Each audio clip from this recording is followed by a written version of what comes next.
Hi, I'm Mitch Gallagher from Sweetwater. We're coming to you from the gorgeous Clyde Theatre here in Fort Wayne, Indiana. There is a Rival Sons concert tonight, and we're with Scott Holiday. Great to see you, man. Good to see you again, Mitch.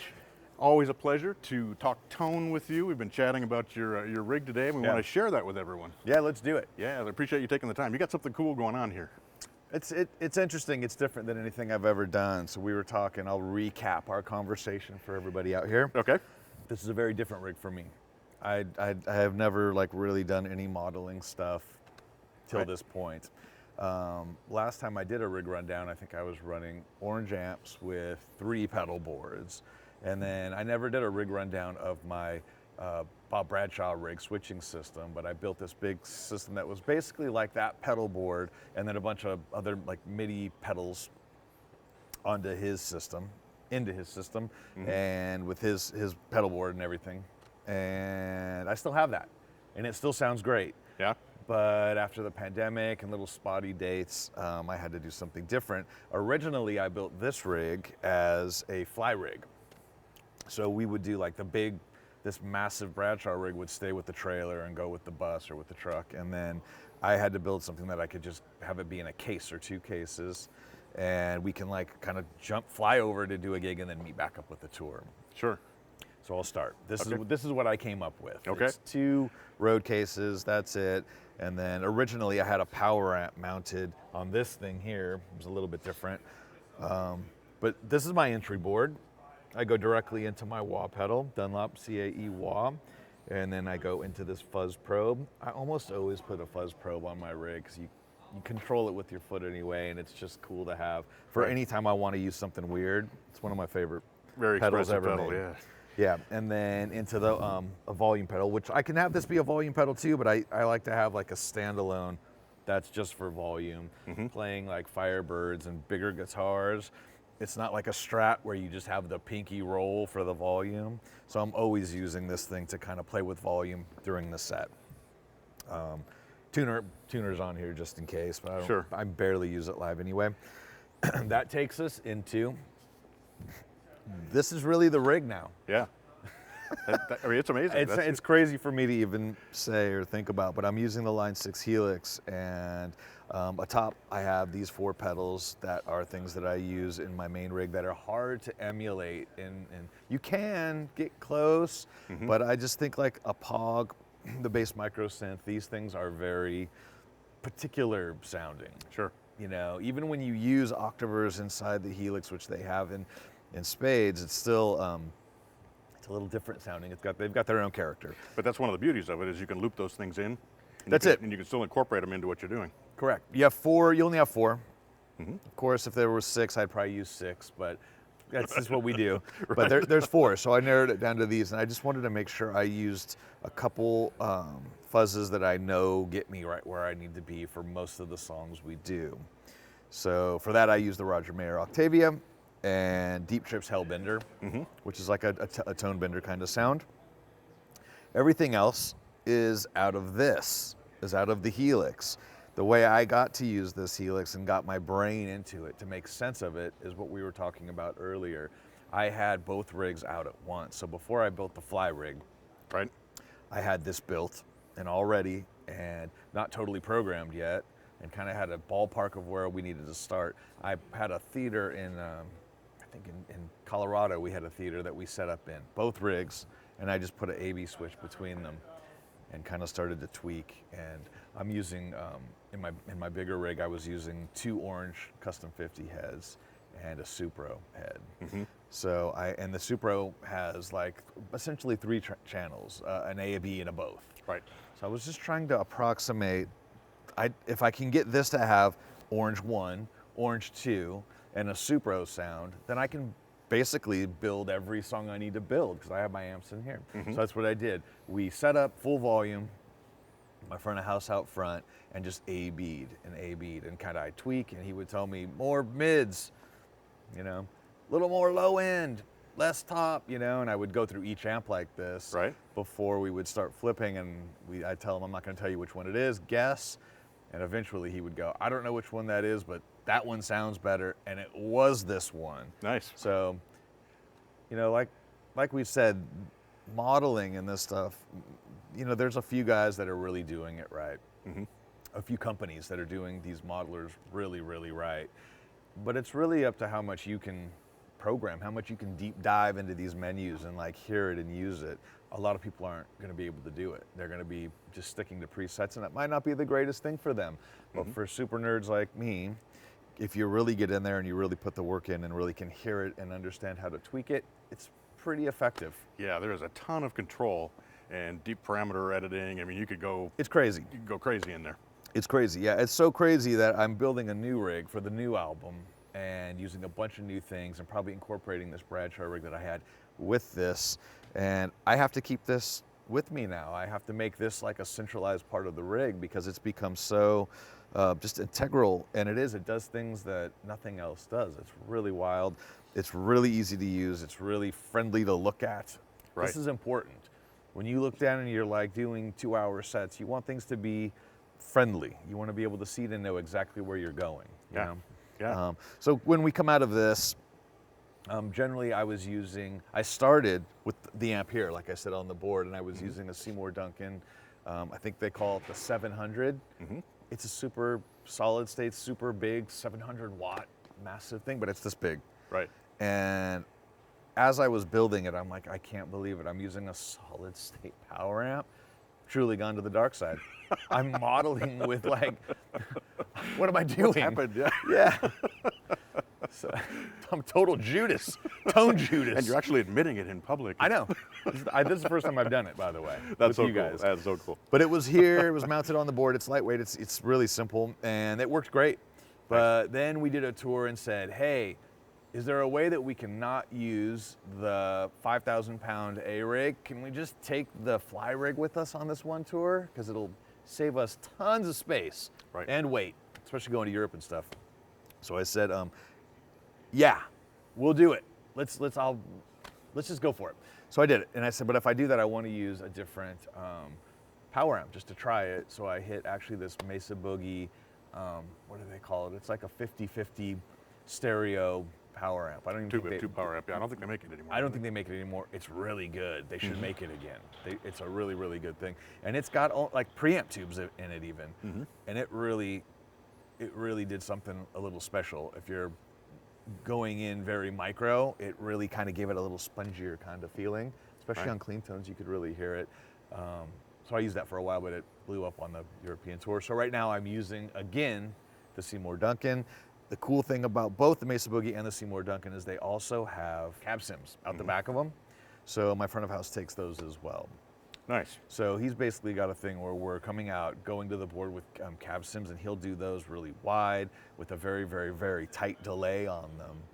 And everything else is a little bit more narrow, but he has that on a punch. So if I'm doing a solo or another big part, he can just go boop and pop it in, and it ends up sounding with the little very slight quick delay, almost like another guitar. Right. You know, you can almost sound like, oh my gosh, it sounds like there's 3 guitars in here. Right. But I have some delay on this one, and it gets really big and wide. Right.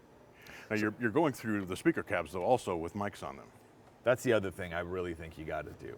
I don't know, maybe people are doing it another way and it works fine for them, and they're using the cab and mic sims directly out of here, which I've done on record, like on recording things, and it works really. It works. It's okay. Sure. But for live, I feel this is a lot safer using the cabs, and I use the cabs I used with the big rig as well. Okay. So I'm still going out of. This is a good point. I didn't really mention this. That I actually run this in stereo, like one side is my Supro side, and one side is my orange side. So that's how we come out. I go into the orange side into the 412. Okay. Orange 412 into the 212 with the Supro side. Right. Then you've got 2 mics on each one, dynamic and a ribbon. It looked like. Correct. I kind of stuck my head back there. Was snooping around. Yeah. Yep. Few people know this. No matter how good your pedal board is, or your amps, or your guitars, really, once you're playing a room even this size, let alone arenas, if your front of house doesn't know what he's doing, it doesn't matter how good your tone is in your bedroom, in the studio, on deck. It has to translate out there. Right. Yeah. Yeah, absolutely. Absolutely. Man, this is such a compact, but capable rig. We were talking earlier that you're not covering quite the entire 8-album catalog. Well, yeah, but you're working toward that. The big board has probably, I spent roughly 6 months putting 60-something songs, so we can just play anything anytime we want. I could probably get there if I had a few more gadgets with me, which I will when I build the whatever it is for me, Mark 7 of this band's rigs. Right. But right now, it's still pretty capable. You know, I do the whole, I toured the Pressure in Time 10th anniversary on this, so I played that whole record, which modeling wasn't even a thing. Right. You know, when we did that record, but I do the whole thing on here and then span over still like all 7 other records we have. Right. Right. Yeah. So there's kind of 2 ways you can use the Helix Live. You can use it where you've got a number of individual presets, or you can create one preset and then have scenes within there, or you can turn individual effects on and off. How are you setting things up? I use it. This is what we use for my tech. Ben uses this to sound check. So he's got the Super O amp, the orange amp, and the second orange amp. First orange amp's kind of like a cleaner, barely breaking up, and then really breaking up. So when I'm doing it, let's just say, let's go into a set here. So this would be like the Pressure in Time set. Okay. So you can see these are all of the songs in order here. Yep. And when I hit the first one, All Over the Road, this is what it looks like. I have my main sound, a main sound that has a trem on there, like for the intro, the top of the song. These are like where I punch in little fuzz licks inside the main sound. And this is kind of like a pre-chorus kind of thing we do, the main sound with a little bit of a boost, and then at the end we have like a main sound with a reverse. The reverse I have on here. So if you look down and I go to like, let's see here. Yeah, so if you go on the reverse delay, on the pedal you can see the mix, and this is the reverse. I swell the reverse in. Yeah. So if I'm heeled out, it's barely on. It'll be at like 6%. You won't really hear it because it really gets crazy. Anytime I do a reverse thing, you can't just have it be on reverse. So this is heel down, you can kind of hear the lick, and as you swell up, it gets just ridiculous. Washes in around it, right. So that's kind of the idea. I use snapshot mode. Right. And it's like that on all of them. So you've got a single preset for each song, and then snapshots for each of the different sections within the song that Correct. call up the sounds that you need. That's Which very is cool. also why I was talking about using the Helix to slave the Bradshaw, because the Bradshaw is super powerful, super great, really good sounding, and does its thing very, very well. But the preset buttons, it is alphanumeric, but the preset buttons don't have titles above them. Yeah. And I know this is just like nitpicky, I guess, but it's just sometimes I have a preset that's set for solos. I don't have always, the solo is not always on preset 2. It changes for every song, because sometimes an intro will be 2 presets, and then a verse will be on 3, and then a pre-chorus, or there's no pre-chorus, you know? Right. Every song's arrangement is different, so it's kind of different how I go down the line. And maybe that's user, error. Maybe I should have made always the solo is on preset 5, but it just doesn't make sense to me. I unload presets in a song as they go down the line, you know? So this thing is really great like that. Like if I'm gonna open my eyes, I can see here, this is my little spooky intro. This is the main riff. This is the verse. This is the pre-chorus, which gets really quiet and sensitive. Here's our chorus, it gets really big, and then there's the solo. And when I do the solo again, great thing about the Helix is I have a Univibe setting on here. And yeah, I use the Univibe. I know. To my tone zone people out there, they're going, Jesus, you use the Univibe in the Helix? What's wrong with you? It's really not so bad. Yeah. It's pretty damn good. Yeah. And yeah, I use this to do the speed on the Univibe. Right.